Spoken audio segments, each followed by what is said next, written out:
இவரும் என் கூட தான் வந்தாரு. அப்பா நல்லா இருக்கீங்களா, சாப்பிட்டீங்களான்னு ஒரு வார்த்தை கேட்கல. அந்த பணிவும் பாசமும் பெண் குழந்தைகளுக்கு தான் இருக்கும். இந்த ஒரு வார்த்தைக்கு அப்பா எனக்கு சொத்தே எழுதி கொடுத்துருவாரு. கொடுத்தாலும் சந்தேகத்திற்கு இல்லை. ஆண் பிள்ளை வாரிசு, பெண் பிள்ளை பரிசு என்று சொல்லுவாங்க. ஆனா பெண் பிள்ளை வாரிசு என்று சொத்தை எழுதி கொடுக்கிறார்கள் அல்லவா? இதிலே தெரியுது பெண் குழந்தை கிட்ட சொத்தை கொடுத்தாதான் குடும்பம் உருப்படும்னு இதிலே தெரியுது.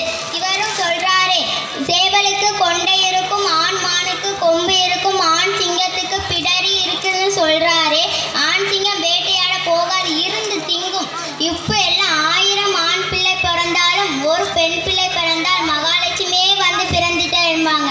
அதுவே ஒரு பையன் பிறந்துட்டா கொல்லி வைக்க பிறந்துட்டா என்பாங்க. பிறக்கும் போது சுடுகாட்டை ஞாபகப்படுத்துவது இந்த ஆண் பிள்ளை தான் தலைவர் அவர்களே.